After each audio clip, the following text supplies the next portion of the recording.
All right, everybody, look at this. Welcome to Blue Sunday, another year, 2025. Welcome, Vince. How are you? G'day, Rocco. Did our introduction actually go the full distance then? I'm not too sure that it did. No, I went the full distance. Anyway, You a few forgot it. bugs, Maybe a few you bugs forgot are in it. the system. I reckon there's a few cobwebs that have to be still This is going ironed to run. out. No, I'm here, mate. This will run smoother than you've ever run last year. I'm telling you, mate.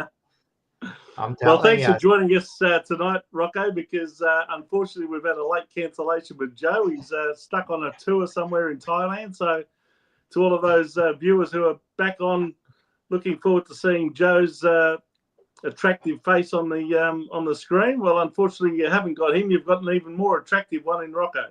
What can I say? What can I say? I'm back. No, it's been good. Like Joe, yeah, Joe.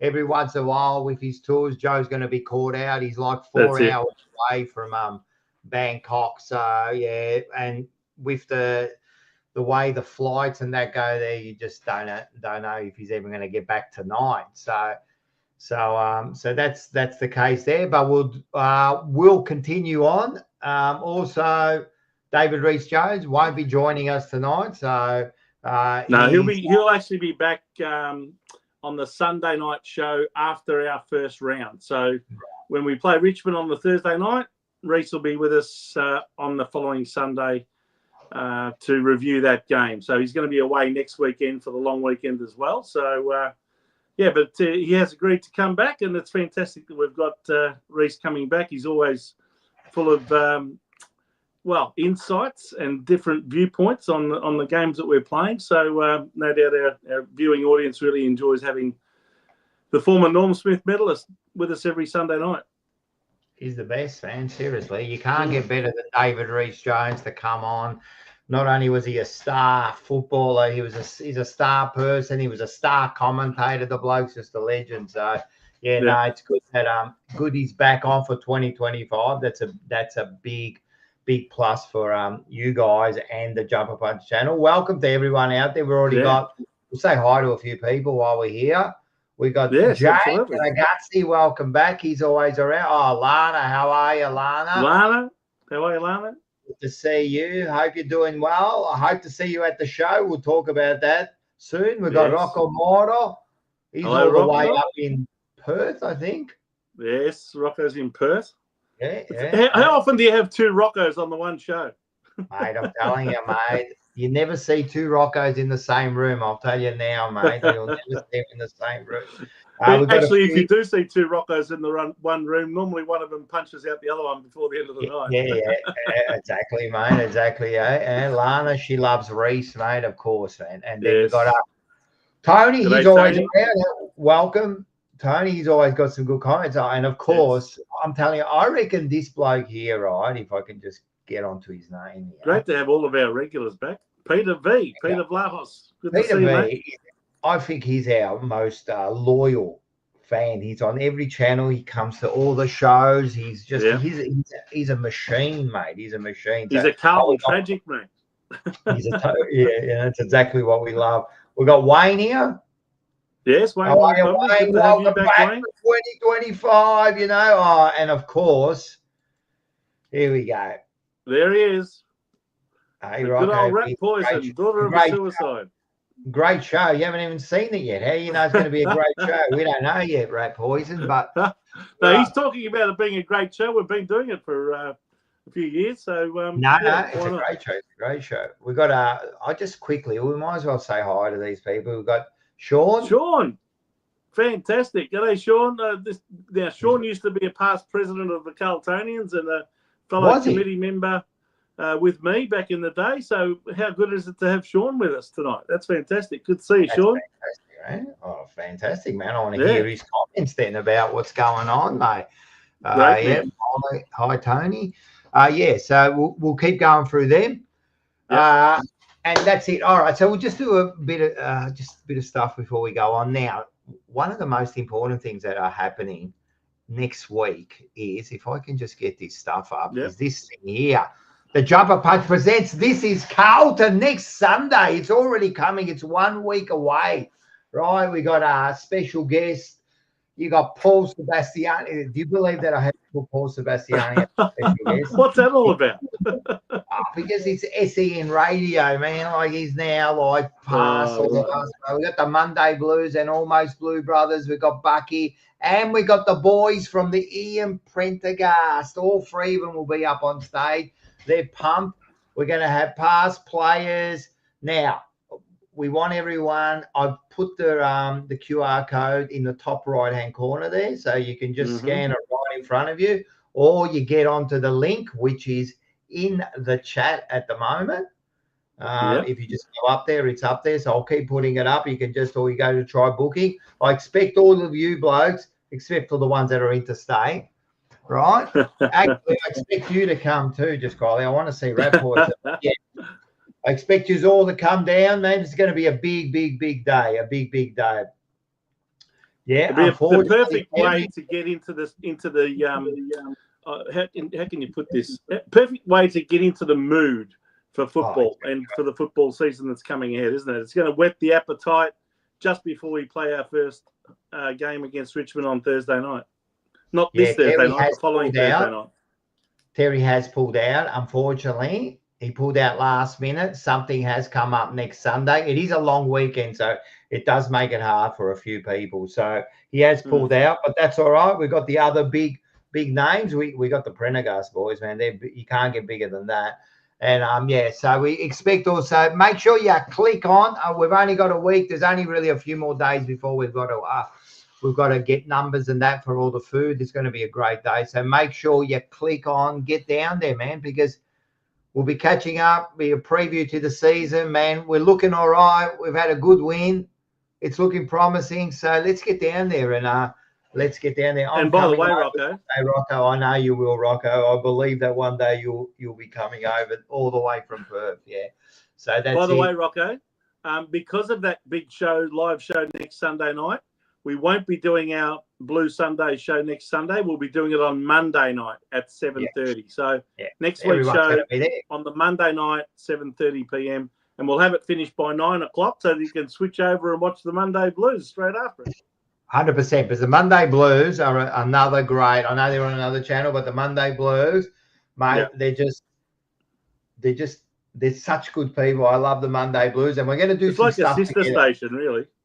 Oh, they're unreal. Well, it's just a channel, if you want to call it that. Yeah, so make sure you, and I don't have to tell people to make sure you catch up with them because they are a great show. But we're going to be they'll be at the stage show. You get to meet them, and we're going to be doing some stuff with them. So the other thing is we are now partnered with the Sporting Globe, which we're pretty pumped with. So that's really big, you know. So what are we doing with the Sporting Globe this year in terms of, I believe you've got some sort of arrangement where we're going to be going there for all of the interstate games. You want to explain that to our viewers?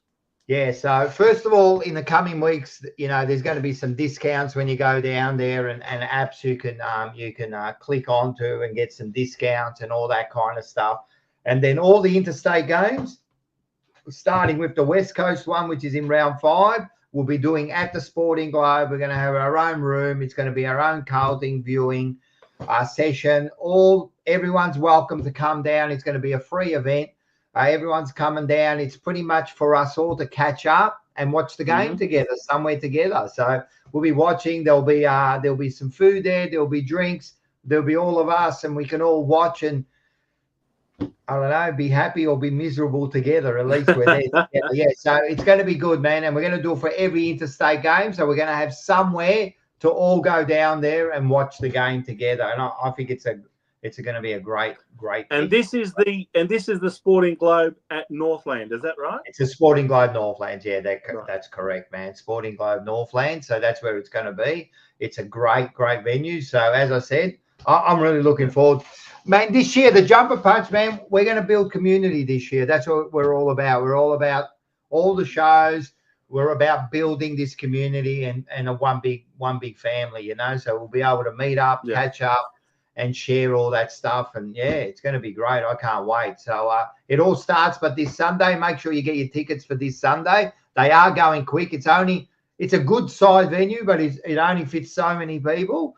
So we've got a few tickets left. So everyone Open get factory, on there. Isn't it? Open Factory in Risbon. The Open Factory, yeah. It's a nice little bar, and it's a day thing. It starts at 4:30, and it goes. When on are you going to all open the doors from? If people want to get there earlier and start having 4:30. 4:30, the doors open. The show's going to start about 5:30, so we'll get there early, have a bit of a drink. Then we do a show. Then there'll be an intermission, another show. We'll probably end up finishing about 10-ish or something. But then everyone's right. No, well, as far as the show goes, yes, the place is licensed till midnight, so we can all hang out. And it's Paul's birthday, so I'm sure we're going to have a few drinks, so everyone can hang probably out. A birthday cake. The next day, it's a holiday. I'm telling you, you can't get better the next Sunday at the Open Factory with us, boys. So make sure you get your tickets. All right, let's get all right. What else do we have anything else? No, I don't think we had anything else. No, I don't think so. No, that's pretty much. We'll just go through some other stuff later. But at the moment, let's talk a bit about the mighty Blue Baggers. We were all back last Friday. We actually got to watch a real game, because the first one was a bit of a simulation against St Kilda, but this one was a real practice match, even though it was an extended bench. And so we got to see a real game. I think. By the way, watched it. We should also point out to our viewers, look, we'd love to get your comments and your opinions. So Rocco and I will go through what we think, but we'd love to know what you think as well. So by all means, put your comments down, whether you're looking at us on Facebook or whether you're looking at us on YouTube. We'd love to know what you think when comparing your thoughts to our opinion. So by all means, we encourage your involvement in the show. All right. Don't worry, because they've already been commenting. If you can see it, I can see it also. I was going to put them up shortly, but there's plenty of comments about the game already. First of all, just a quick one. Exact date for Forever Rivals this Wednesday. This Wednesday, we're back for Forever Rivals. And just everyone get ready, because the show's got a bit of a twist this year. And what's going to happen is the second half of the show, I'm going to be putting up the link, and you guys can get on and have a chat to us if you want. So it's going to be a bit of a talkback show. Yeah. So in the second half, you're inviting Collingwood supporters, Essendon anyone you want, mate. If you want to say, hey, I expect Rap Poison to jump on, I'll be putting out the link. As I said, we'll go over the games and that, and then all of a sudden, then jump on. And if you want to say something to us, go ahead and say it. But just mind yourself, because I've got control of the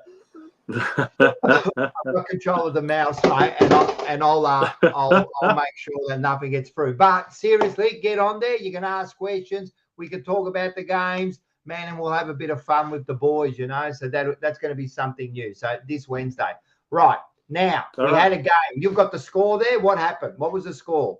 Oh, good question. I don't know. I actually forgot. I think it was about 124 to about 66 or something. I think we won by about 10 goals. From memory, I thought it was something like 124 to 60 or something. But anyway, the fact of the matter is the score doesn't really matter. It was how we played that mattered. And I thought that really from the word go, if we're talking about the GWS game the other night, Friday night, I thought it was very impressive from the very start, and we had a fantastic first quarter. I know that we kicked 5 goals to nothing in the first quarter, and what we did from that point on is we held it. We maintained that lead. They tried to keep coming back at us, but with the minute they looked threatening, like they might equal the scores again, we kicked away and kicked a few more goals. So. And in the end, I think we actually ran away and ended up winning by close to 10 goals. So at the end of the day, I think it all comes down to the players that we tried, and they did take players on and off the ground. I think the only negative that came out of the game really was the injury to Mitch McGovern, which I don't think we still know the full extent of that yet, but it looks like he might have at least had a hamstring strain, if not a hamstring tear.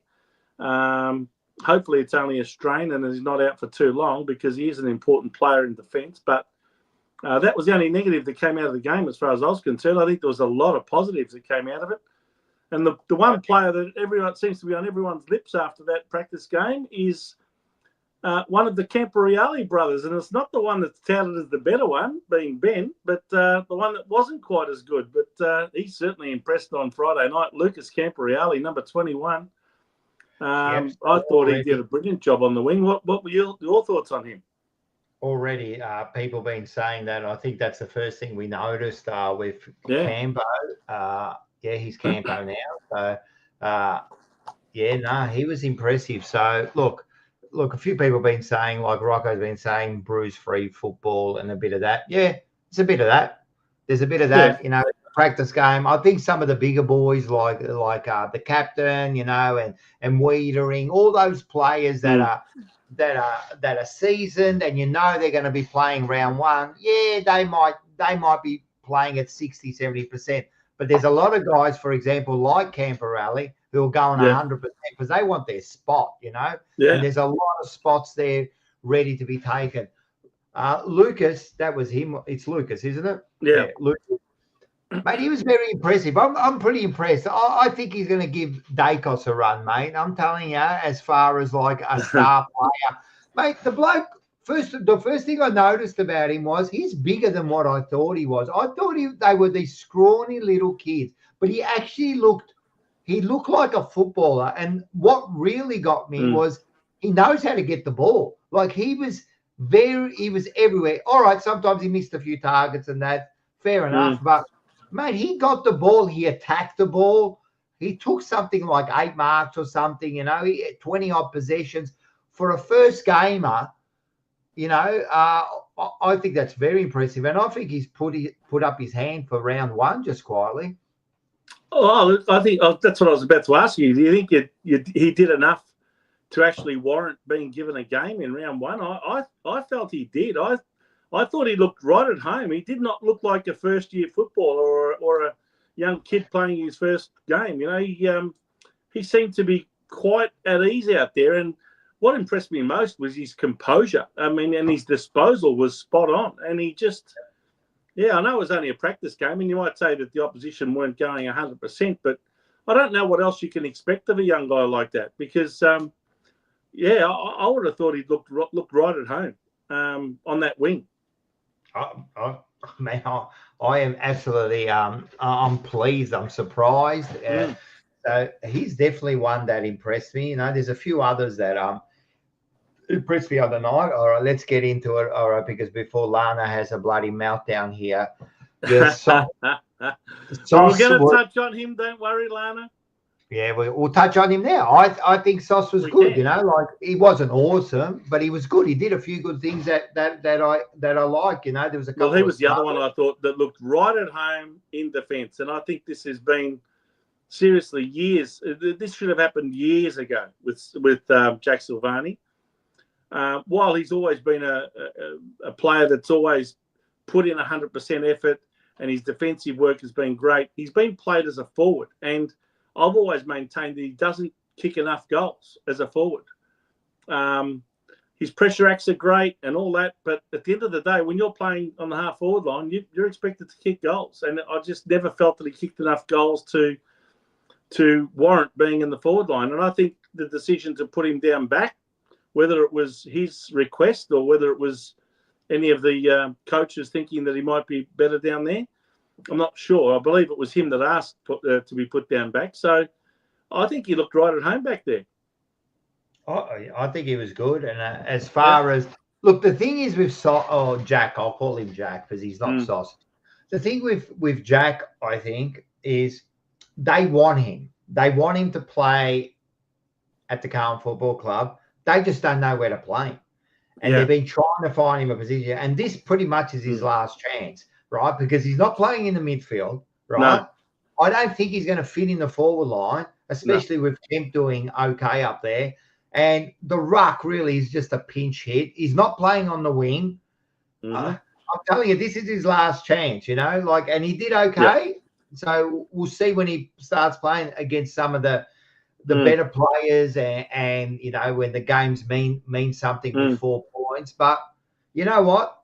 it's his first try out there in a real game, and he did what he had to do, man. I'm pretty happy with him back there. And the way we're falling down in the back line, we might need him. So, well, that's true. And, I think he looked good enough to me to say, well, yeah, I think he'll fit in down there, whether it's in a key position or whether it's sort of a resting, playing in the back pocket on a resting forward or resting ruckman, or whether he plays off the halfback line. Look, I think they can swing them around. Even the new recruit there,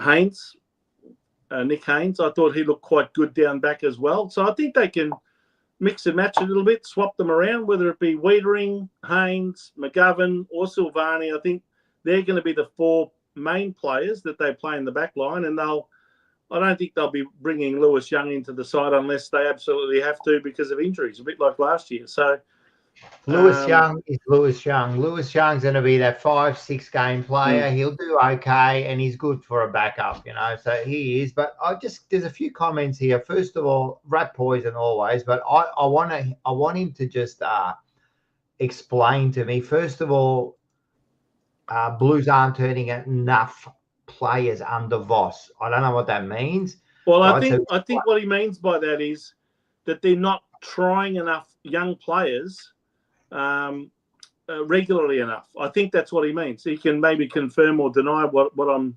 interpreting by his comment, but what I think he means by turning over enough players is as in giving them a go, turning them over, like bringing some out and some in. So what we did late last year when we had Cooper Lord and Jackson Binns and Ashton Moyer coming into the team, I think what he's saying there is that should be happening a lot more often, not just when you're down to, your last half a dozen players because, you've got 20 injuries on the books. And that's the only reason why those guys got a game last year, let's be frank. When we played West Coast and then St Kilda the week after, those guys were only given an opportunity because we literally had no one else left. And I think what he means is that should be happening a lot more often. And I tend to agree with him. I think we do need to give these young guys an opportunity when it's warranted. They've got to have decent enough form in the VFL to warrant it. But at the same time, it's amazing what'll happen with these kids when you give them an opportunity. I agree. The other one is, I don't know why I'm picking on Rat Poison, but he's coming up. I've got a few comments here. He reckons Lana won't like this. Jace Sauce is too old and injured. Blues need to be turning over younger talent. In a way, I don't think he's too old, right? I don't think he's he's only 27. Yeah, and he's only had one injury. I mean, come on, players have come back from worse than that. So I don't think it's that. But what I do think, they are trying to find a spot for him. They really want him. You know what I mean? His heart and soul, his commitment. There was one lunge right at the end, I think, where he got his hand on the ball and that, just showing his determination and that. And that's what we need. Look, we love Jack. I love Jack. You know what I mean? I love the name. I love Jack. He's good, and I hope it works out for him. You know what I mean? And if he can find a spot there, it's going to help us a lot. There's another question here. I want you to think. This is Anne Amartin. Is that right? Amartin? Anne Amartin, yeah. All right, that's all right. Unfortunately, writings on the wall for Doherty had some good moments, though. Right. I like to talk about this because I tend to kind of agree with him. He just looks like Doc. You reckon Father Time is starting to catch up with Sam? I think so. He's not at his best. You know that. You know what I mean? So, and look, at the end of the day, we love Doc, right? We love Doc. And what he's done, he's come back from cancer. He's come back from knee reconstructions. He's an absolute warrior of a man, right? He's always had a bit of a problem of his disposal isn't the best. Let's be honest, man. He misses a lot of targets, and he did it a few times. Yeah, he kicked that goal, which was good. I think he's another one where they're trying to find a spot for him because Doc has never been a midfielder all his life. Not even when he's he was always been in defence. Let's be honest. He's always been a defender. Maybe up on the wing. Maybe on the wing a bit.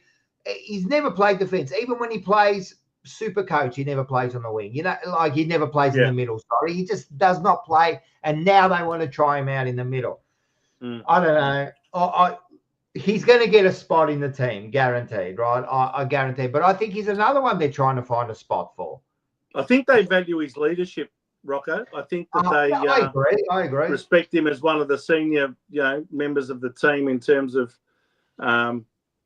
years of service, if you like. In fact, I get a feeling that he might actually be, if not our oldest player, I think Nick Haynes now is our oldest player because we brought him in at 32. But other than Nick Haynes, I think Sam Doherty, before that, would have been with the club for the longest. I think he came in around about 2013, if I'm not mistaken. And I know that Cripps got taken in the 2013 draft. So his first year technically for Carlton was in 2014, where he actually played a lot of reserves football, funnily enough, Patrick Cripps in that year. And it was in 2015 when Judd retired that Cripps really stepped up and won his first best and fairest at age 20. I think you'll find that Doherty and Cripps are the two longest serving members of the team. Newman. Oh yeah, and there's Newman, who's probably one of the oldest too, but he's not playing, for the rest of the year. So he might come back. He might come back near the end. They've been saying that he might be ready to come back. Who knows? Yeah. But Peter's right. He did all right, but the game, it just looks like it's just getting a bit past him. But you're right. They're going to use him for. I think he deserves to be given a little bit of time. Don't forget, he played the first round of last year. I think the opening round against Brisbane, and that's when he did the knee. He was out for the entire year, and then came back again against Brisbane up at the Gabba in a final. So, he's probably entitled to feel a little bit rusty in terms of match day type scenarios. So I think they'll give him a few weeks to get settled into the team. They'll give him a few weeks, but, I think... Like if he's struggling by rounds 5 or 6 and he's, not getting much of the ball and he's butchering it and he's sadly out of form, well, then they might have to make a decision on him. But I think he's entitled to at least be given the first month or so to get back into the swing of it. Well, and he deserves it. But I think this is perfectly said. Love doesn't win premierships, and that's true. And at the end of the day, if he's got to earn his spot just like everybody else, like anyone else. That's true. But I do believe that they'll give him time to get back into his best form. Oh, 100%. The comments are really good here, man. Keep putting them out so we can have a discussion about other players. The other one you did mention before was Haynes. He looked all right. Let's go through the new recruits, shall we? Haynes is obviously the highest profile one in terms of coming over from another club, and then we've got all of the draftees. So what did you think of Nick Haynes, first of all? He was good. He impressed me also. He's 32, so let's hope he doesn't get injured and that. But if he did what he did, that's going to make the job so much easier for Wiedering. We're going to look so much better if he can do what he does, because then Wiedering does what he does without worrying too much. And then the others can do what they do. So I was actually quite impressed. I've been thinking, oh man, another old man coming into side. He's gonna, as long as he doesn't break down, I think he's going to be a good inclusion for us. If he plays out the year, it's going to go a long way in us making, top 4. I think because we need that second big player. You know what I mean? Yeah. And we've been struggling over the years to really get one to cement that spot, So if he can do it, then it takes a bit of pressure off McGovern a bit, you know what I mean? They can do what they do, you know what I mean? Cowan's another one. He's not a new recruit, but I liked his game. He looked like he's stepped up, and moved on to the next level. So he looked good. So, Haynes is better than Marchbank. It's interesting that Haynes' first game away from GWS was in a Carlton Guernsey, and it was still at GWS's home ground. Yeah, I know. So I know. He wouldn't have felt like a fish out of water too much on Friday. No, he was good. So he was good. And who else was there? There was now. Then you've got Francis Evans that used to play for Port Adelaide, the forward pocket there. He came on with Matthew Owi's number on his back, number 44. So one small forward gets replaced by another one with the same number. What did you think of his limited time on the ground? I got no words. Like, he did all right. He kicked the goal, you know. He got looked a few lively around the forward line at He least. He looked was a going little in bit for it. lively, but you know, like yeah, we'll see. We'll see. He'll get his chance. You know what I mean? Yeah. So he looked a lot skinnier than I thought. He's the opposite to Camperelli. Like, I thought he was a lot bigger, but he's actually a lot skinnier than what I thought he was. But yeah, he'll be all right. Yep. Well, of course, I don't know. I think he played something like 8 games maybe for Geelong, and then played about 28 games at Port Adelaide. So this is his 3rd club, probably his last opportunity. So the one thing you know about him is he's going to be giving it his all every time he gets an opportunity, because he knows it could be the last game of football he ever plays. So he's going to be desperate whenever he gets an opportunity. He's going to be desperate to have an impact. So, look, you've got to, I guess, give the guy an opportunity at some point to show what he's got. Otherwise, why bother recruiting him? But it'll be interesting to see whether he gets a chance ahead of guys like Motlop or, Corey Durden, small forwards like that. I can't see him taking Zach Williams' spot, but I can see him certainly competing with whether it be Motlop or Durden for that other small forward spot. No, Zach Williams looked good, man. He went up the ground. He was getting his hands on the ball. You know, he was being that link. He looks at home down in the forward line compared to the back line, doesn't he? Yes, he looks like a dangerous forward down there.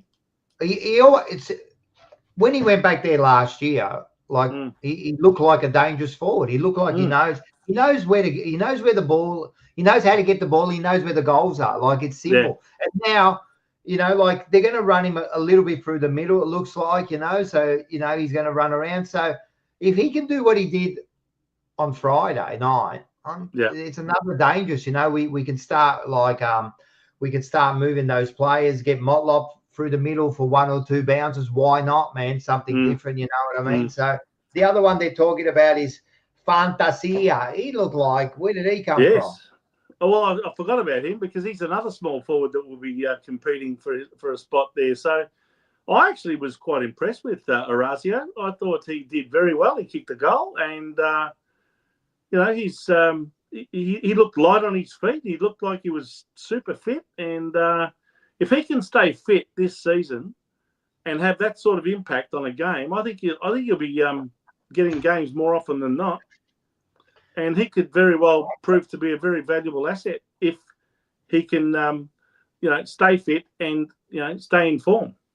I think about him, it's more like consistency. Like, they keep saying about, he puts on the pressure and all that. Yeah, I don't know. Last year, I thought he had some just average games, you know. But he worked hard. He worked up and down, and he was that link player. He was very good at being that link player, and he kicked the goal, mate. He got up pretty high at one stage. He took that mark. Yeah, he took a great mark too, didn't he? Yeah. Yeah. So look, again, we've got a few options there now, and people are asking about what happened to Moya. Well, Moya didn't play at all. I don't know why he didn't play or why he didn't get a chance. I don't know if he's injured or what, but he's another one that's going to get a go during the year. So he's the other one. But is he what you would call a small forward? I think he's a bit he plays a bit taller than that. I think he's more of a marking option down there. He's almost who's that? Moya? Almost like a mid-sized forward, really. Yeah. He's probably a bit like the Owies kind of mold, you know, where he's a bit even more taller than that. I reckon he's probably. But he'll get. He's probably more like a Jack Martin type. He was quite tall for a forward. But anyway, it'll be interesting to see whether Moya gets more than just one quarter in a game, because the only 2 games he played last year, he only got 1 quarter in each of them. So, and this is what at some point you'd think that these guys are going to get their opportunity. And this is what probably Rat Poison was saying, that got to give these guys more opportunity, you know. And then we've got some other players here. Another one that stood out. This is a good one. He's tipping him to win the best and fairest. Wow, there's a big call. That is a big call. If he wins the best and fairest, I'm telling you, that goes a long way to us winning the premiership. I believe that not that he's a barometer, but, you know, if Chera, you know, is playing at his best. If he's firing, that takes the pressure off Cripps and Walsh and these sorts of guys. 100%, man. He just makes it so much easier. And then you get someone like maybe the Camperelli now getting his hands on the ball a bit. You got Walsh coming in, mate. If he has a good game, a good year, we're in business. So yeah, he looked okay too. He got a lot of the ball. By the way, I wanted to talk while we were talking about forwards. Brodie Kemp. Now he's been taken out of the back line and. Basically, they've decided that his position on the ground will be in the forward line. I was quite impressed with what I saw with Brodie Kemp. He can leap, he can mark, and he can kick goals. And a bit like that West Coast game last year, he showed us what he can do. I think he's going to be a really good half-forward flank type option where if it's not going to be Harry and Charlie, he can very much play the decoy. He looked good. He did that last year a couple of times, so, he's done it a few times, so he can do it now. Yeah.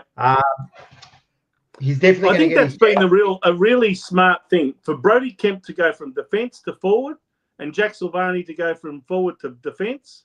That swap is looking like being a real masterstroke at this early stage. At this early stage. Let everyone relax. Put it this way, all the signs are good. No, it's good, man. Like I'm impressed with him, but again. Let's wait and see. It's got to happen when the real stuff's on, yeah. Well, exactly right. But he's going to get his opportunity. But Curnow, I believe Curnow won't be back for 3 or 4 weeks. That's I don't think he'll be back. They're saying if it's not Richmond, it's going to be Hawthorn, which is round 2. But you reckon it might actually be closer to. It might be longer, but I hope I'm wrong, and I hope that if he does come. Collingwood game in round 4. I'm thinking 3 or 4 weeks, so we'll see how we go. But if they bring him back, I want him to be right. And what I was about to say is because he's not going to be there, Kemp is definitely going to get his chance because it's going to be Big Harry and Kemp up there. So, and that's okay, that works. And then, he looked good. He looked good, man. And by the way, you mentioned Harry Mackay. Whether it was in the St Kilda. Match simulation game or whether it was against GWS in this practice match on Friday night, I thought whatever Harry did while he was on the ground was really, really impressive. He looks like he is ready to really put his best foot forward this year. He looks like he's in prime form to go. I'd put some money on Coleman medal for him. I reckon he's going to kick some goals this year and take some marks too. I think he's in really good physical condition.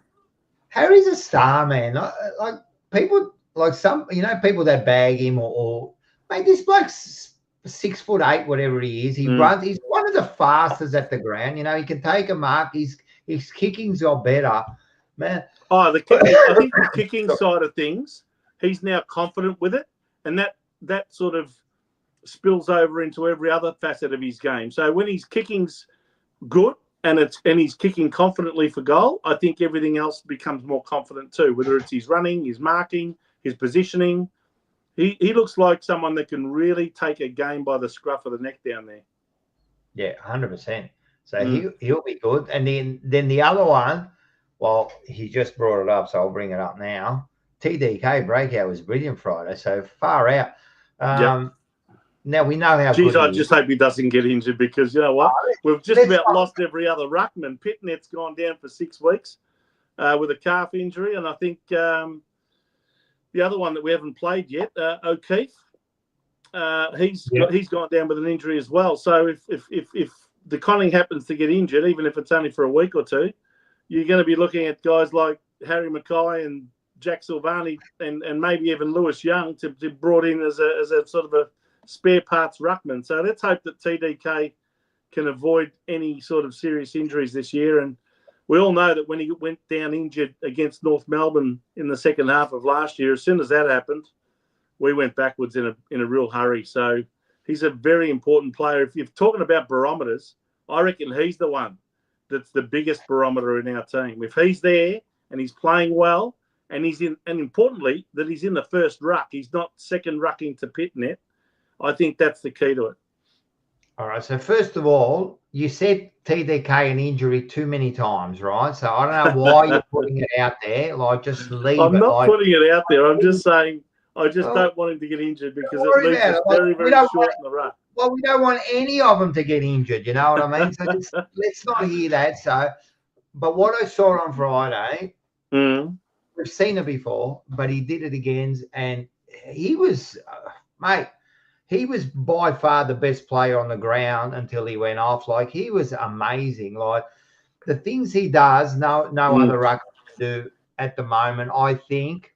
I know, I don't want to say he's the best ruckman out there, but he's still young and that, you know what I mean? But what he can do, not many other ruckmen can do. Not many other ruckmen can do. And he's that extra midfield. He's that extra forward for us. Yeah. He leaps, he runs, he smothers. Mate, he does it all. And anyone that says he's not worth the money now, how much is he worth? I don't know. But, you know, like, to me, he's worth it. And you're right, he's one of the barometers of the side. Just before you go on, Wayne reckons TDK could be a distraction. He's probably talking about the contract. Yeah, no doubt. Is it going to be a distraction? Is it going to be a distraction? I don't know. They're professional enough to not be. You know what they usually do at this time when they're in the last year of their contract? The standard answer, look, that's all in the hands of my manager. I'm not interested in that. I'm just focusing on the next game of football that I'm playing, and I'm happy at Carlton, and I want to stay. But no doubt they'll work it out, and sooner or later we'll know what eventuates. That's all they say. And it's standard answer. And I think it is, to tell you the truth, I think there is truth in that. I mean, that's would be worried about it. And, you know, the manager will be worrying about it, and the manager will be doing the best thing possible for him. They're just going to wait a while. They're just going to suck out as much money as they can out of Carlton. And so they should.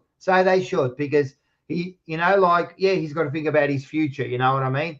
I think he'll stay. I don't think he's going to. No one's going to St Kilda. No one. The one thing you know is this: at 25 years of age, right, turning 26 in July, I think, this will probably be a 6 to 7 year deal, and it'll be worth a lot of money, and it'll keep him at Carlton for life.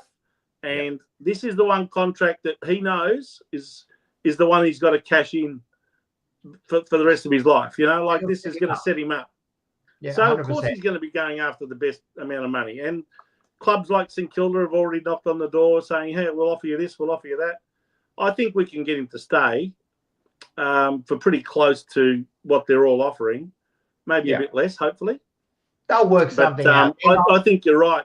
The time you don't realise the value of players like TDK, the time you do realise the value is when they're missing. And the last half of last year showed me just how much we value him, because when he wasn't playing, we struggled. We really struggled in the ruck.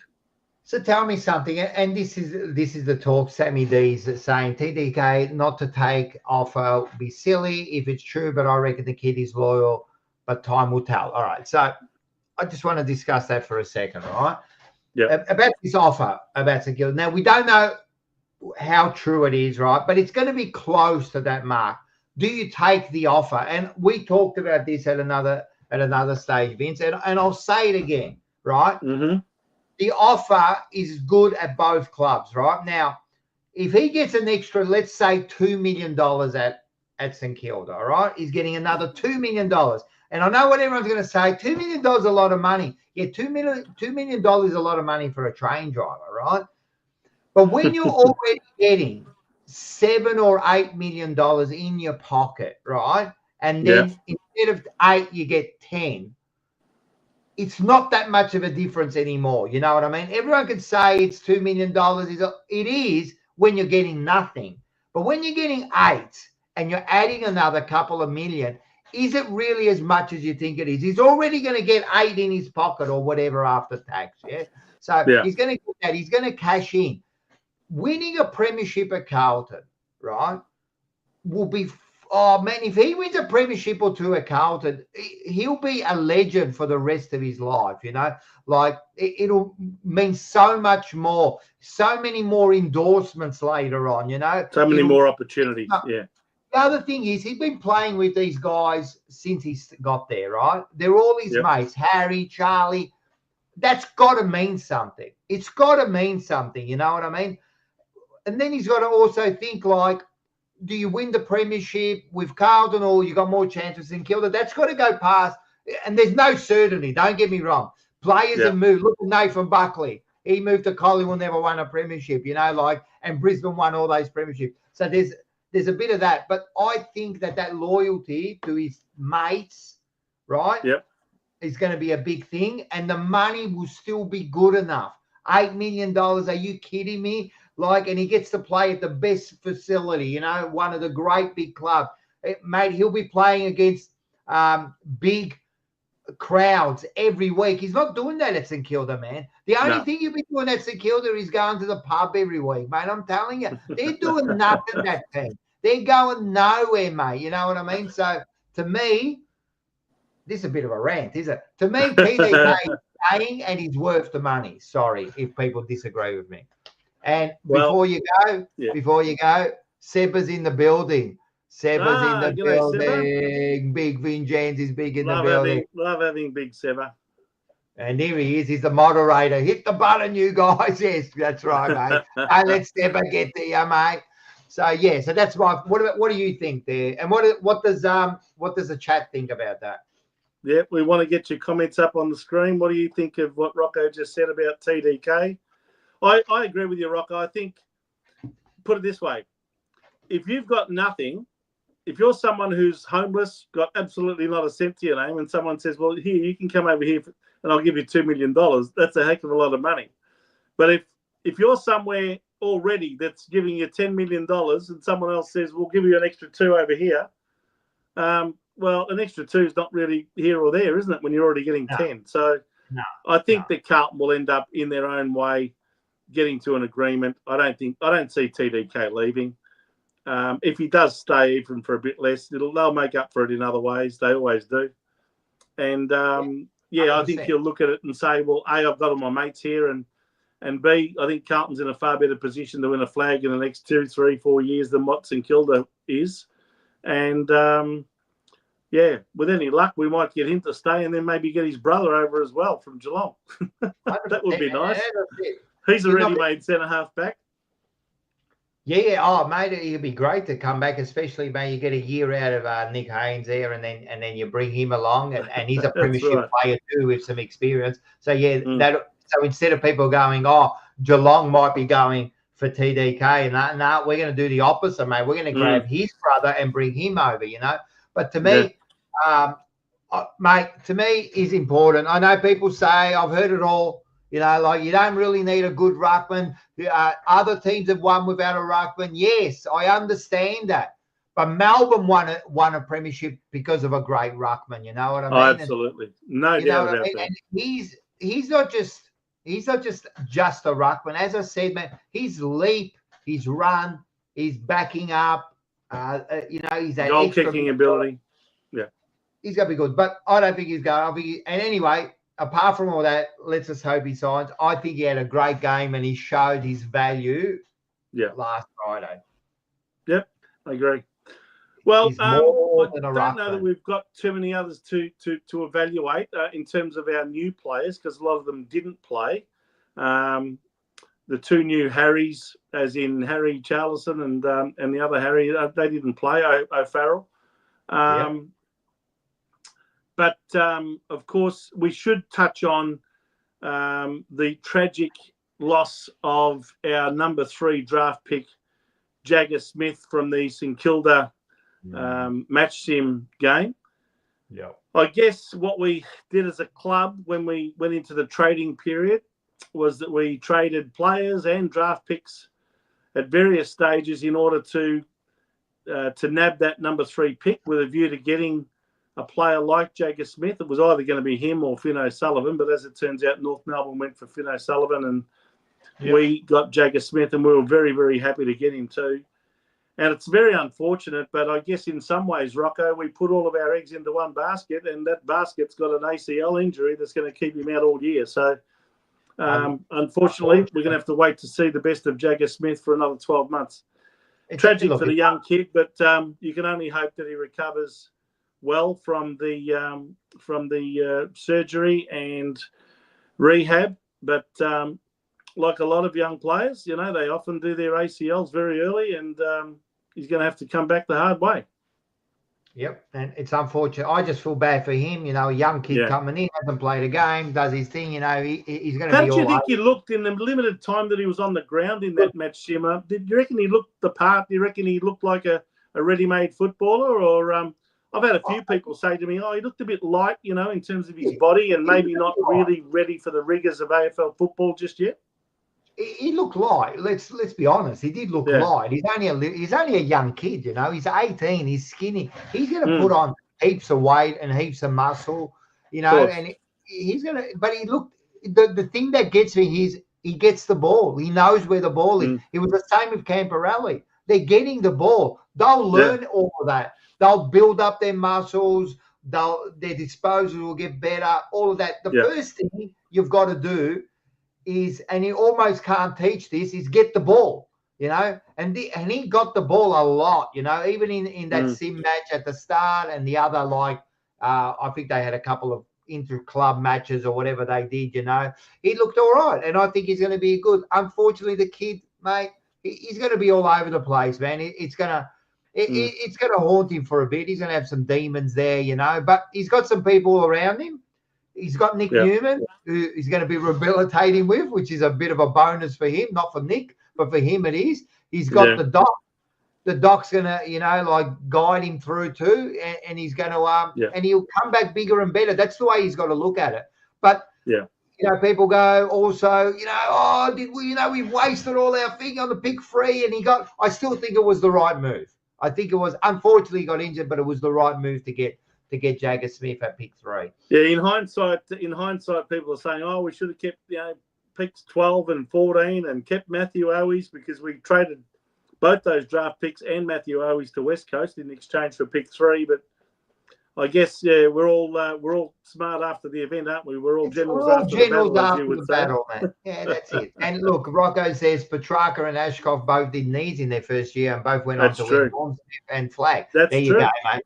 There you go. I didn't know about Ashcroft. I didn't know about Petrarca, but there you go, man. Like, look, Knee these days, as bad as it is, he'll get back. He'll be good. So, like, and anyone that thought that, you know, like, remember when it first happened, everyone was thinking, mate, the year's over already. You think, man, it's a kid. He's not going to make a difference in us winning the flag. Can I just ask you for your opinion on one thing about Jagger Smith? Yeah. Clearly, he had hurt his knee. They didn't know the extent straight away. They, in fact, thought it was only a minor knock. Yeah. Now, what I read, and I don't know, maybe our viewers can confirm this, is that they made him do run-throughs after the game. Yeah. Well, now, is that bordering on stupidity, let alone negligence? Because I don't think so. He could have done more damage. I've looked it up, and they reckon if you continue to exercise or to keep running on a leg that's got an ACL injury, can potentially do a lot more damage to it. Now, surely if you know he's got a knee injury or a knock on the knee, you don't take any chances by getting them to do run-throughs after the game's finished. All right. So I don't know. I just wonder who the hell makes these decisions, and you know, is it wise to have done that? I you know, then they go and do the scan, and then they say, he's done an ACL. Well, could potentially that have been made even worse because of the run-throughs? So I don't know, but I'm thinking this, right? Let's run through this logically, right? They wouldn't have done it if they thought that he'd done it, right? So I know that, but why take the risk until you've had the knee assessed?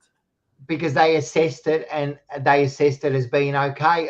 And you got to trust them that they did the right thing. You know, they assessed that he was okay, because it really didn't look like much. And he did run off. And then he was, Paul was at the game. Paul was doing some stuff for SE, and he said he was watching him, right? And he was jumping up and down, right? Yeah, but again, that's you know, in hindsight, that is really stupidity to be doing that. You're saying that in hindsight because you know what happened, right? Correct. So they're looking back and you're going, they shouldn't have done that. But I think... But doesn't it just go to show that even if things look okay, even if he might not feel that bad on it or whatever, you don't know. You could have done an ACL and done more damage by jumping up and down or or doing run-throughs or whatever. I mean, surely you've got to take a no-risk policy when it comes to especially a player as important as he was, your number 3 draft pick. As I said, I think they did the test. They were sure that there was nothing wrong. When they did further examinations later on, they worked out it was an ACL. At the end of the day, I don't think they would have done it if they'd known.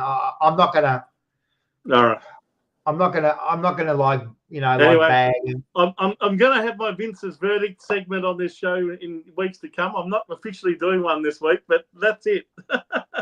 Yeah, all right, that's your Vince's verdict. There's my Vince's verdict for the week. I just thought it was why take the chance? Just have it assessed first, then get him. Then if it's okay, then let him do some run-throughs and jump up and down. Otherwise, I don't know what the benefit is. I don't honestly know what the benefit is. What's the upside? Why get him to do that? What's the benefit of it? The downside is that you could be doing more damage to a very serious knee injury. All right, so this is the whole thing. So I don't know, but this is the way I think it operates, right? So when something happens, they've got the doctors there and they've got a certain test that they do, right? And they all got it wrong. They got it wrong this time. But what I'm saying is they do this test and 99% of the time they get it right. They do their test and then they make an assessment that if he can go back on. They made the assessment and everything was okay. What do you do then? So then any time that happens, do you just take the player off and forget about him for the rest of the game? No, you take the player off and don't take any precautions. So take all precautions, especially if it's a knee injury. I mean, let's be frank. Knee injuries. But how many times do players do that and then go off, right? They assess it, they come back on and there's nothing wrong. Like it's a knock. But if you get it wrong, it's 12 months out, mate. I understand. 12 months if you get it wrong. I understand, but that's why they've got this procedure that they do. Yeah. Well, put it this way. I have heard no explanation from the club or its medical people or its high performance people and all of that sort of business. You've heard no explanation at all about what they did and why they did it. I just don't understand why they made him do run-throughs and jumping up and down and all the rest of the business. I just don't understand it. In this case, they would say we did all the tests and he was fine. And that happens. It happens. I believe. I don't think they did anything wrong. I don't think they did anything wrong. And then you're saying that it could have aggravated it, but could have made it a lot worse than what it was. Maybe yes, maybe no. But anyway, all right. So that's that. We'll leave that. But hey, Rocco, I reckon we're almost an hour into the show. Oh, Rocco Moro is saying it's his wedding. What are you doing talking to us on your wedding anniversary, Rocco? You should be spending it with your wife. You should be, Rocco, mate. You've got the name, right? You got the name. You should be romancing right at the moment, mate. What are you doing, mate? You're making all the Roccos look bad, mate. Rocco would be now got his hand in his head, mate, if he was watching this. So come on, now, Rocco, you and I know some of the nice restaurants around Perth. We went there together a couple of years ago. We did. And if Rocco Moro is based in Perth, he should be taking his lovely wife out to one of those many nice restaurants that you find over in the beautiful city of Perth. I'm sure he will after he watches this. He's going to go and do that. Steve, I reckon this is his 23rd anniversary of being single, and I reckon you've got another 20. Good on you, Seba. Trust me, mate. You have a lot less headaches staying single. All right. So, what else was there? What I was going to suggest is why don't we go through our best 23. I gave you I know I gave it to Joe during the week, but he's not with us. But I think you've got it up there. This is my assessment of Carlton's best 23 for the season. Now, I'd love to get all of our viewers to give their thoughts on this. I'll just briefly go through my best 23 players from each of the lines. So from the back line, I've got Doherty in there on the back pocket with Wiedering at full back and Jordan Boyd, who I think, again, once he's fit and firing, will be a valuable member of the defence, especially with his delivery of the ball. I think he's one of the better players when it comes to disposal efficiency. Half-back line, you've got Sardi there, who, by the way, played a pretty good game, kicked a nice goal on Friday night. McGovern, once fit again, and Haynes across the half-back line. Then I've got Ollie Hollins on the wing, on one wing now. There's multiple players that could play on that wing, but I decided to put him there along with Cripps in the middle, and I think Blake Acres is pretty much a fixture there on the other wing. Then I've got Ollie's brother, Elijah Hollins, on the half-forward line with Harry Mackay at centre-half forward and Brodie Kemp now on the half-forward line. Then you've got Motlop as a small forward in the forward pocket. Charlie Curnow, again, once fit, as full forward. And Zach Williams as the other forward pocket, small forward. Then I've got DeConning in the ruck, or DeConing. I always say DeConning, but people sometimes say it's DeConing. Chera as the ruck rover and Walsh as the rover. Again, Walsh didn't play on the weekend. Hopefully he'll be ready to go for round one. And on the interchange bench, I've put Silvani because I think he will play, and I think he'll play in defence when he comes on. I've got Lockie Cowan also as a defender that can come on and off, along with Haynes and guys like that can be interchanged off the ground. Lockie Fogarty, who, again, is a sort of a small forward or medium half forward. I've got him in the best 23 as one of the players that can interchange in the half-forward line. And, of course, George Hewitt to come on as a midfielder and interchange with guys like Chera and Walsh and Cripps, etc. So my sub is Cottrell, who I also thought played a pretty good game the other night.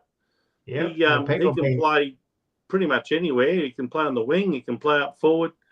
And he's often been used as a sub in the past, and I thought he warranted a spot in the team. So I came up with this before last Friday night's game.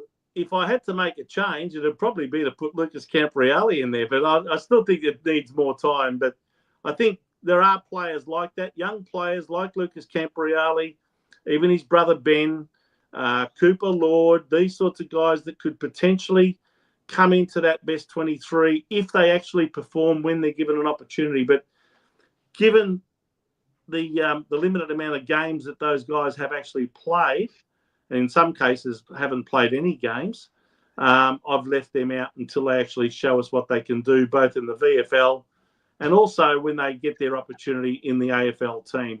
If they can show that their form holds up in the senior team once they're given an opportunity, well, then we'll soon see whether they can hold their spot in the team. But that's my best 23. If anyone disagrees with that, I'd be very interested to see who they'd make a change with. But that's and by the way, I should point out, I've left out Nick Newman and Jagger Smith, who I would have probably put in there. And that you might think that that's a bit strange with Jagger Smith, seeing he hasn't actually played a game yet. But I still reckon he would have been at least on the bench in my best 23. So that's the one I've gone with. I haven't included Newman or Jagger Smith because of the fact that they're expected to be out all year. So other than those two, all the others have been considered, and that's my best Carlton 23 for season 2025. All right, so I want the chat now to dissect and bag Vince for this side here. I reckon there's a few mistakes. By all means, take me apart if you have to. It's not too bad. I mean, you're not far off the mark here. If there's anyone that you disagree with and you would replace with someone else, who would it be? Well, I don't think Docherty's playing in the back line. He's not going to be starting in the back line. He's not going to be there. I think Cowan will be the one starting. Okay. If anything, Docherty. So you think Docherty might be on the interchange then? 100%. Well, where do you play him? He's not going to play in the back. They've been trying him in the midfielder, as in the mid. You know. So I think Cowan has earned his spot now as a permanent back. He was really good. So he's one. So the team hasn't changed. The only thing would be the starting. the rest doesn't look too bad. I think when Boyd's ready, he'll be back for sure. I think you're right there. I think you're right. He might be back there for sure because I think he's important. When he was playing well last year, his drive off the back and his delivery and the way he takes on the game is very important. So as far as the back six go, well, I've left out Orazio Fantasia there. So did you have him in your best 23? And if you did, who would you leave out as a small forward? Well, let's start with you got and then you got Sauce as an interchange. So where does I put Sauce on the interchange and I put McGovern and Haynes in the back line. You could potentially swap those guys around. Yeah. Maybe, it'll be between far out Fogarty. I think they're right, Fogarty and Fantasia. Maybe. I mean, you can't leave out Fogarty in favour of Fantasia. No, I don't know. But I'm saying that they'll be the players. They'll be the players I think will be fighting for that position through the middle. You know what? Because that's the other thing. See, they're playing Ollie Hollands off the back since last year, and they did it again. So him on the wing, I don't think is going to happen this year. I don't think. Well, what you might find is that if you look at that team on screen, maybe what will happen is you'll get Sard put back to the back pocket, Ollie Hollands to the half-back flank, and then Doherty on the wing. Maybe that's what they're going to do, swap those three around. You can't play Doherty on the wing. Man, well, some people think that that's his best spot on the wing. I don't know, man. His delivery isn't the best, so I so where would you put Doherty? On the bench and just try him out. I'm telling you. Yeah, on the bench, and then where? When you bring him on, where are you going to play him? In the back line, across the middle, or up forward? We'll give everyone a bit of a rest. We'll chuck him in the middle for a bit. I think that's what they're going to do. We'll see. I don't think he's going to have a permanent position. And the other thing is, if they chuck Ollie Hollands, he's going to be playing in the back line, so he might be taking that Boyd position at the moment. I would seriously put Campo in the side and put him on the wing already, especially against Richmond. I think it's perfect for him. So based on one, as much as I was just as impressed with him as you were, but based on one practice game, you're going to put Lucas Camporeale in your best 23.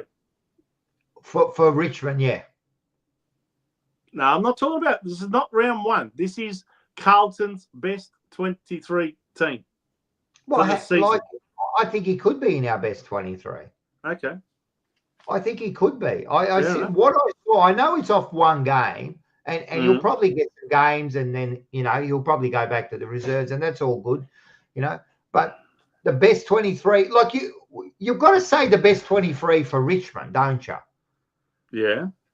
That's how I would say it. The best. Well, assuming that, but even that, no, it wasn't meant to be for Richmond because for starters, some of the guys there are going to be injured for round one. So McGovern probably won't play. Boyd probably won't play. Some of these guys are actually currently injured, but they're not injured for the whole season, right? So what I'm saying is I've only left out Jagger Smith and Nick Newman because we know already that they're out for the season. But assuming everyone else is available, even though some of them might be out for the next 2 or 3 or 4 weeks, even Curnow, we know that he's not going to play against Richmond. So this is my best 23, assuming everyone other than Smith and Newman are available. Corey Durden's injured. See, I could have put him in there, but I decided, no, I don't think he's good enough to replace a Motlop or a Williams or even a Lockie Fogarty. Yeah, I don't think he's good enough. Then it's a no. It's pretty much here or there, that side. It's pretty much there. It's pretty much what it's going to be. I mean, there's going to be a few in out. I just think I would put in, just off one game. I liked him. I like Campo, man. And just the enthusiasm he brought, the way he grabbed the ball, he can only get better. And I think that's exactly what we need instead of putting these older players in there. I hate to pick on Doherty, but I think we need a bit of an injection of this youth there. But Yeah. What's the chat think? Oh, Chincotta might come back throughout the year. Yeah, he might. Yeah, Chincotta, I thought about that, and I thought, well, what if he was available? Would he be in my best 23? And I just could not quite find a spot for him. I would have liked to, but I just struggled to find where is he going to play. He essentially has a role in that team as a tagger. I think he's played his best football when he has had a man to follow around for the game. And he often turns that role where, he's tagging a Nick Dacos or someone like that, but then he'll also pop into the forward line and kick a goal himself. And that's where his best value has been in the past. So, yes, he's a valuable player. He's probably one of the ones that was unlucky not to be included, Chincotta, but I just couldn't quite find a spot for him. Yeah. Look, the Roccos are on the same page here. Lucas comes in. I just can't see Sam Doherty playing in the VFL. I just can't. Look, I don't think he'll play unless they give him 5 or 6 weeks and he really, really struggles. Yeah. Then they might have to say, Sam, sorry, we can't keep carrying you, mate. You're going to need to go back to the VFL. Doherty starts at the bench, and he can be a bit of a, he can fill in a few gaps. Maybe. Yeah. Anyone else? What do you reckon, guys? We've got a few other people here just before we go on. The guys that probably again, the guys that would probably be a potential chance of coming into that team, but they need more AFL games to convince me, is guys like Cooper Lord, like Ashton Moyer, like Jackson Binns, etc. They need more games. But at this point in time, based on a couple of games late last year, I can't fit them into our best 23. I'm sorry, I can't. They need to show me more first. Yeah, fair enough. Who wanted to know if I had a Vince's verdict yet? There was someone who wants to know about Vince's verdict. I did see that somewhere. We got people that have jumped in. Hey, I've just logged in the chat. AIR's back. Yep. Now, AIR, can you please tell us? I assume that AI means artificial intelligence. What's the R stand for? Can you let us know? Rocco. It's not rock. We've got too many Roccos already. That's it, mate. Everyone wants to be a Rocco. Yeah, it is a bit of a selection headache. Oh, look, all teams are going to have this selection headache. Who's going to be best? Who's going to be in the best 23? You know what I mean? So no, that's a pretty good 23, Vince. I mean, you can't really go for. And as I said, the other ones are going to be debatable. You know, like you said. You know, like the Camberelli, you know, and then Cooper Lord. He actually, the second half, he came in. He had 20 odd possessions. I was impressed with him the other night. I really was. Yeah. But he looks good. You know, whether it's Cooper Lord, Jackson Binns, Ashton Moyer, we need to see more of them before they can be given the status of being in Carlton's best 23. I mean, I just think if you're going to put those guys in our best 23 now after 2 games of football, what does that say about us? I can't do it. I just couldn't do it. I couldn't fit them in. The 2 guys that might consider themselves unlucky to miss the side that I nominated were Fantasia and what's his name? Chincotta. But other than those 2, I thought, and even then, Fantasia's form wasn't brilliant last year, and Chincotta going to be in and out, struggling sometimes to make the team. So I'm pretty happy with the 23 I got there. There you go. He's explained it to you. All right. Oh, what's AIR saying? It's just my name broken down into shot. Alessandro. Oh, it's Alessandro. Yeah, so that's AL, and then he's put the AL and R. I thought it was AI, meaning artificial intelligence. But okay, so Alessandro. Now we know. Good to know. All right. So that's good. Now, so anyway, why don't we remind everyone about the big event that's coming up this Sunday, the 9th of March. It's going to be an absolute unforgettable experience if you're there. Yeah, so make sure you're in the chat. There's 50 people in there. I expect 50 tickets sold, right? right now, right? So get on there. You can you use the code TJP10 and you get 10% off. So you just got to put that in the spot there where they ask you. The QR code is at the top there, or you can just go to if you look up "This is Carlton" on and it'll come up. and you can just link on. So make sure you get down there. It's going to be, mate, if you think that this discussion is pretty fascinating, imagine what you're going to get next Sunday. We're going to be pumped. Imagine this discussion after a few beers, mate. We'll be punching on. We'll be punching on about Camper Rally or bloody Doherty, mate. There'll be fights going on. So, yeah, make sure everyone gets on there, man, and support. It's great support. And there's going to be some great food. I think there's going to be some terrific food being passed around too, isn't there? You're not going to like miss out. So we've got a proper Italian chef there. We don't fuck around. That's why, mate, you're going to get value for money. I'm telling you. There's an Italian chef. You're not going to go hungry. That's for sure. No. There's a 4-course meal with 6 different choices, and be roaming food around. There'll be plenty of food.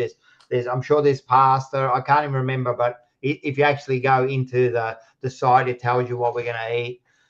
It's going to be really, really, really good. So everyone get down there, man. There's only a week to go, and we're going to be pumped, man. Like after the game on Friday, it's still just a practice, mate. But it warmed my heart a little bit after Friday. It did to me. I was very, very encouraged by what I saw. Against a side that I actually think is going to finish right up there in the top 4 this year, I think we did really, really well. And in years gone by, if you remember, like we had some practice matches, I remember in previous seasons. I remember there was one that we played against Sydney Swans, and we played really badly. It was terrible. It was one of Michael Voss's earlier years, and we thought, it's only a practice game, there's nothing to worry about, wait till the real stuff starts. Well, guess what? We sort of started pretty poorly in that particular season, and we just looked at it and said we should have known because the practice match form was pretty lousy.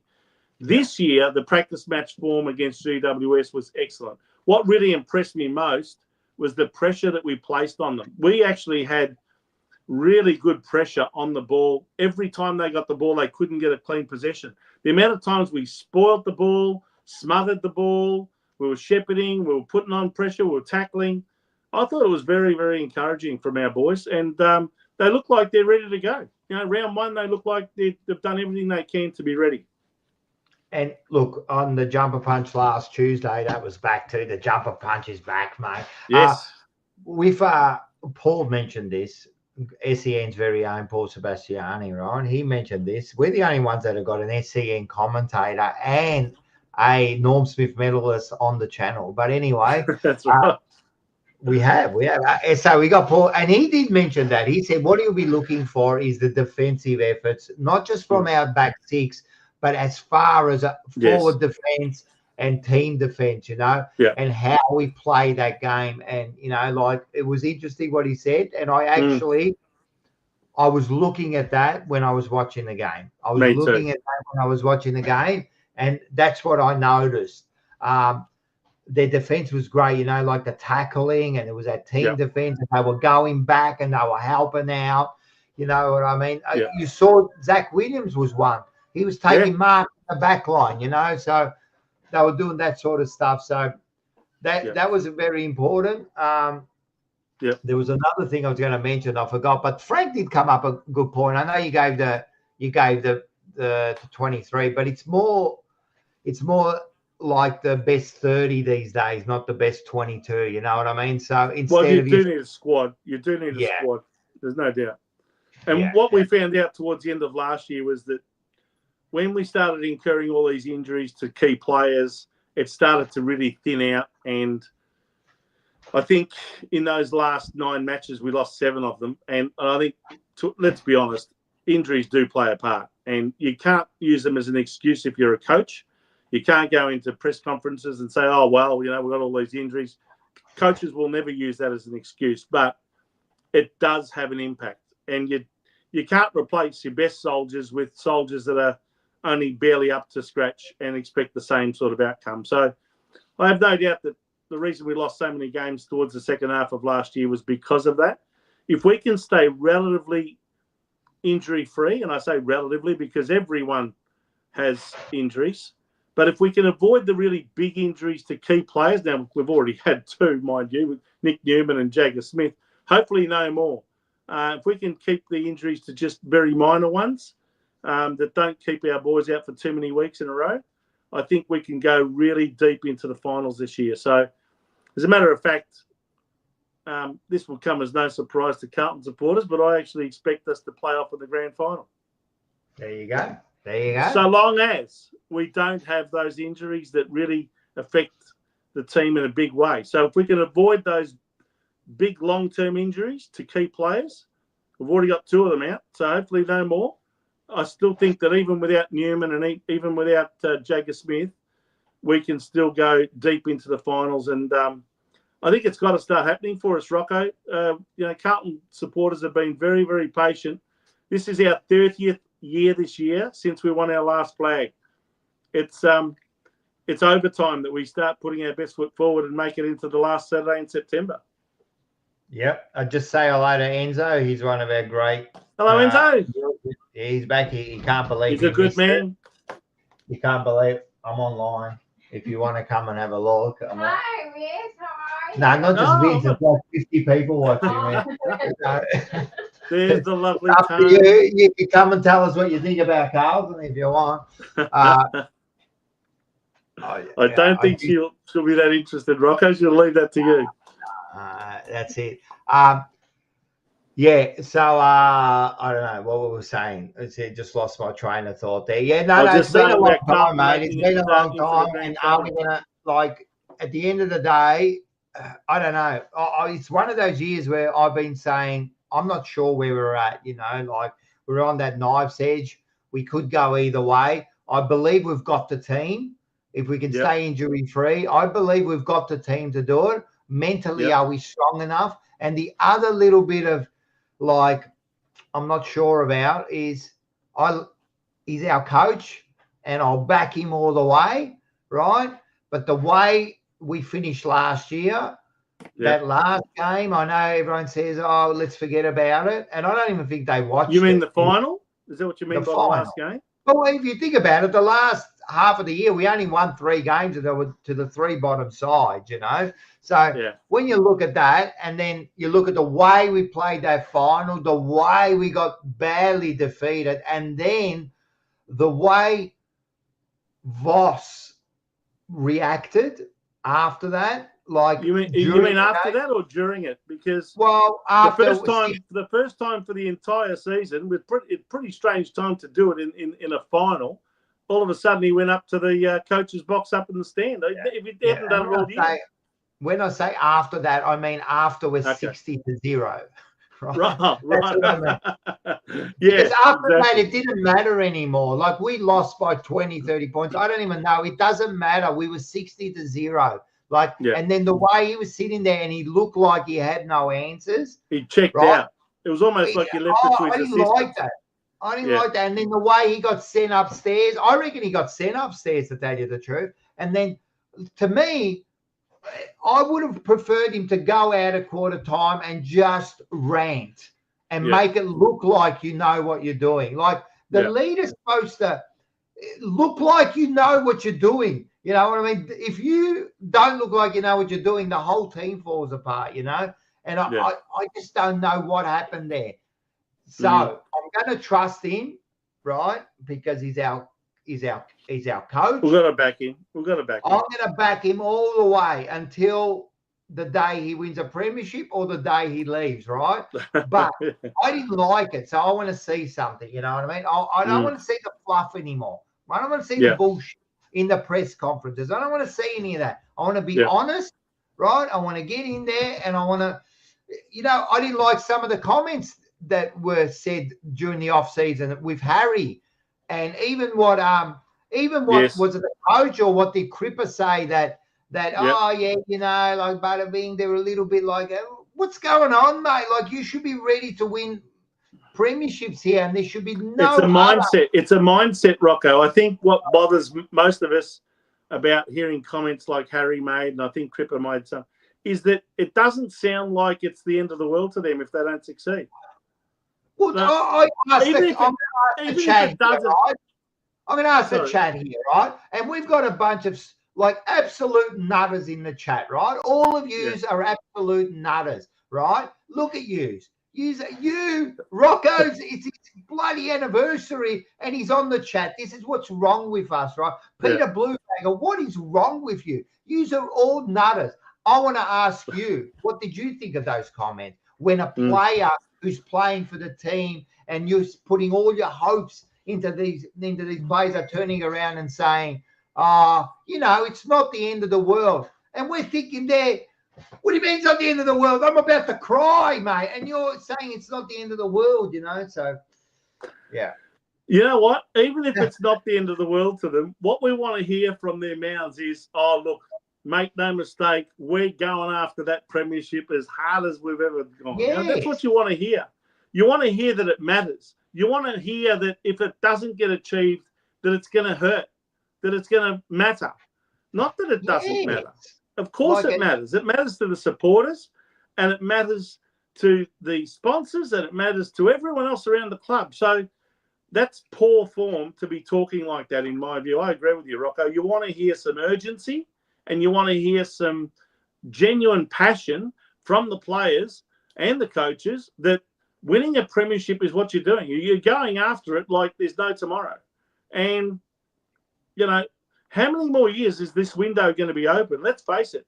This list that we've got, it should be cherry ripe to win a premiership. When you consider the average age of the players, the amount of games that they've all played, especially played together, it's really getting up there to the point where they should be able to contend for a premiership. And finishing 8th or in the bottom part of the 8th, it's not good enough anymore. It's got to be top 4 and it's got to be playing in grand finals and winning them. And we've waited 30 years for this. It's over time that it happens. I agree with you. And you know what? If it doesn't happen this year and we either barely make the 8 like last year or, God forsake, if we don't even make the 8, I think the pressure is going to come right on hard, really hard on Voss to make it happen in the final year of his contract. Mate, if we don't make the 8 or something happens, I don't think he'll make it through the year. But Paul Mentor, I don't know who he is. I've never seen his name. So welcome. I know Paul. G'day, Paul. Yeah. No, he's I think his daughter works with my daughter as well, Sienna. There you go. Well, welcome, Paul. He says it shows they don't care. You know what I mean? And then people are saying they're playing for the paycheck, and maybe that's so, but they all are. They're all trying to make a living, I understand. But when you cross that line, you know what I mean? Mate, so I go to work, mate, I go for the paycheck, right? But I go there, I give it 100%. I don't go there. But you still drive your train as well as you can and make sure you don't run over anybody. And then if they come up to me and go, this, I don't go, I don't give a shit if the train goes off the tracks, it doesn't matter. It doesn't affect my life. I've still got kids, I don't say that. Don't say that to me. And that's what they did. And it kind of look, I still believe that the players are trying, they're trying to win. And don't get me wrong, it means a lot to them and all that. Yeah. But come on, and I'm disappointed. I think the club should have pulled them up and said, hey, man, I don't want to hear that. This is not the message we want to be projecting out there. Yeah, I agree. That's not the message. But again, this is the PR side of things that they need to get better at because, you don't want to hear that as a supporter. You don't want to hear that the players don't really care that much if they win the premiership or not. You want to hear that they're going after it with everything that they've got. And that's what's disappointing. But look, like we all say, words are words. Actions speak louder than words. Let's see if they actually put it out there with their actions this year. And that's how they'll be judged, by their actions, by what they actually do. Exactly. When they cross the white line. Exactly. And Frank says, are they allowed to say the truth or to be honest? Maybe they are held back a bit. You know what I mean? They're definitely being how do you say it? If they're being honest about it not really mattering to them whether they win a flag or not, well, guess what? They're not going to win one. If that's really the way they all feel, I just can't see them winning one.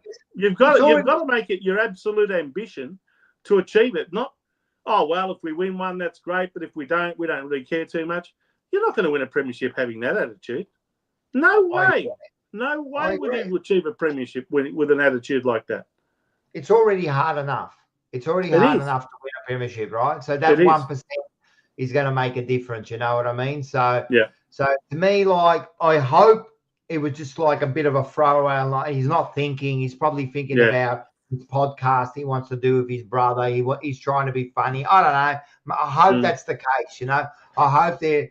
Look, I think what he's probably trying to say, Rocco, in fairness, is look, it's not like I'm going to lose my life. It's not like I'm going to die. It's not like my whole world comes to an end if we don't win a premiership. We know that, Vince. We know that.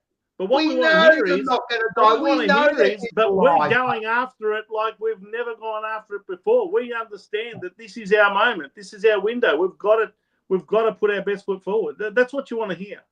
And I'm sure that that's what they'll do. They'll try their hardest. Don't worry. Thank you, Rat Poison.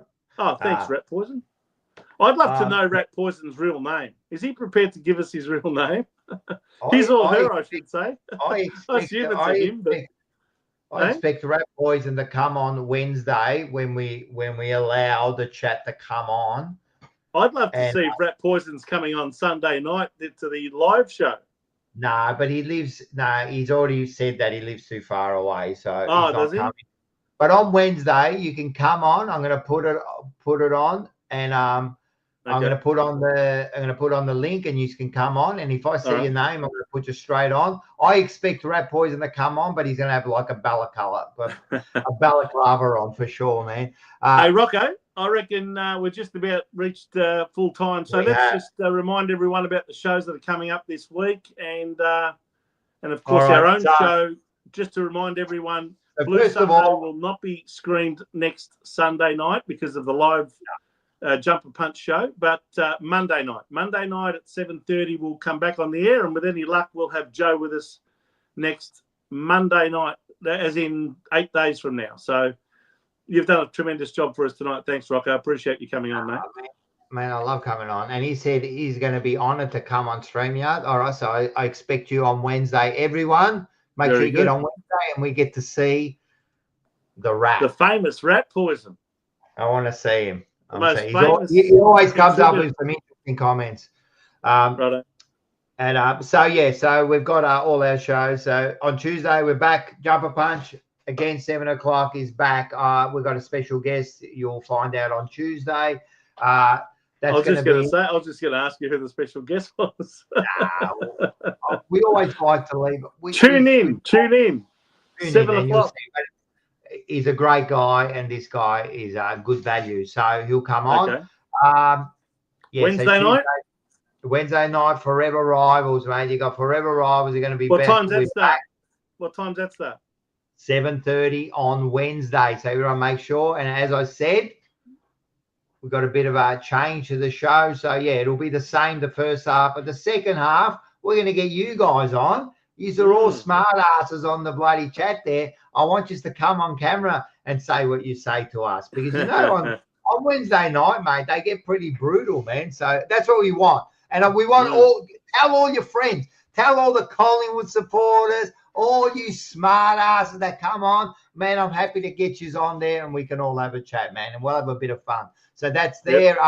The other shows will slowly come back in the next couple of weeks, like the Change Room and Double, and and we're going to have Rockin' All Over the Burbs is now going to be hosted by where is Scotty Tompkins? Wasn't here tonight. He's not here tonight.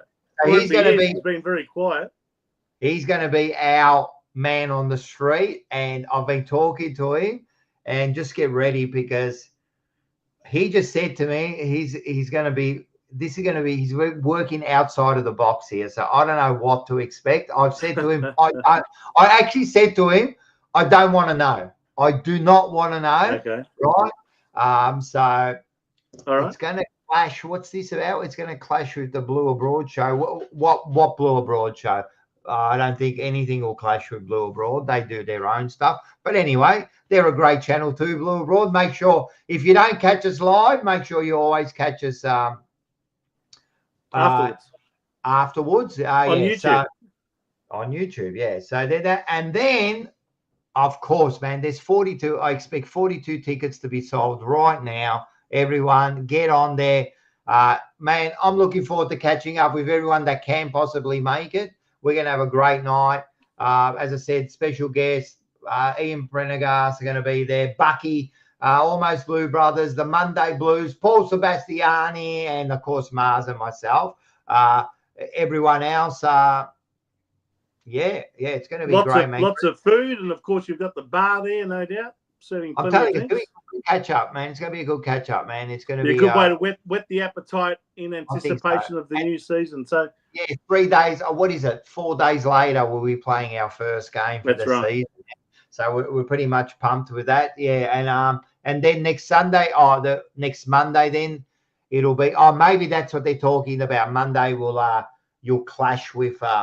No, Monday night is 7:30 our show, and then 9 o'clock you can tune into the Monday Blues after that. If you want. I think he said you might be clashing with Blue Abroad on Monday night. Yeah, unfortunately, we're more important. Always a show clashing with another show.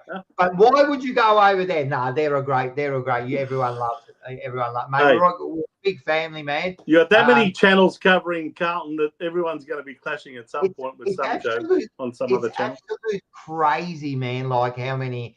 But seriously, why would you go past the Jumper Punch channel? Let's be serious, right? It's the best channel out there. Right? So they're all the shows. And by the way, Rocco, we should be encouraging everyone, if you haven't already done so, subscribe to the channel, because you get all the notifications on all of the shows when they're happening, and you also support the channel as well by subscribing. It doesn't cost you anything. And you've got new memberships coming up this year, I believe. Yeah, so we'll get that out there more. So we're just getting through it. So these first 2 weeks is just we're just like tidying everything up. You know what I mean? So there'll be a new form of membership. You know what I mean? It's going to be a lot easier. We're still going to, everyone that joins in the membership, you're still going to get a chance to jump on the couch. You know what I mean? So all of that. So we'll work that out. Everyone that's already a member, we'll get you moved over. So we'll get you moved over. So there's some new stuff going on there. The Sporting Globe, thanks for jumping on board. We're wrapped, mate. Like man, we're on top of the world, man. We're going to do some big things with them this year. As I said, we've got the watch-alongs, or not the watch-alongs. They're actually, we call them the JP catch-ups for all the interstate games. So everyone, all of us can catch up, have a feed, have a drink, and watch some interstate games and smash those interstate sides. So there's plenty of stuff going on, man, and that's it, man. And this has been a great show. Thanks again, Vince, for coming. Thank you, mate. But I'm the one who came on tonight. But thanks, Vince. It's going to be another big year. You know, Rhys Jones and Joe is going to be another big year. Yeah, looking forward to having Joe next week, and hopefully, hopefully with any luck, we'll have Joe and David Rhys Jones for the following week when we've already played our first game against Richmond, and we'll dissect that game. And a lot of the same segments will be back, and maybe one or two will be a little bit different. So I guess tune in every Sunday night, 7:30. Don't forget, next week it's not the Sunday, it's the Monday night, the day after. So hopefully we'll see you all at the Jumper Punch live show on Sunday there in Reservoir. But don't forget to book your tickets through trybooking.com. And we'll see you there. Yeah, no, we'll definitely see you there. So everyone do that for us. And and on Tuesday, tune in. It's gonna be another big show. And that's it, guys. Thanks for everyone for tuning in. It's been overwhelming tonight. It was actually a great chat. Thanks for your contributions, everyone that sent us a comment. And we'll look forward to seeing you next week. It was really good. It was a really good chat, man. That was really good. Thanks for everyone coming. Thank you. Go Blues. I don't know what else to say. Thank you very much. Go Blues. And go to Blues. Let me just do this. So I'm gonna finish this off. All right, I've got it. All right. Hey, I'm pretty rusty at the moment because I haven't done this for like 6 months. Yeah. All right, but I've got it. Let's go. Thanks, guys. See ya. Bye. Ciao.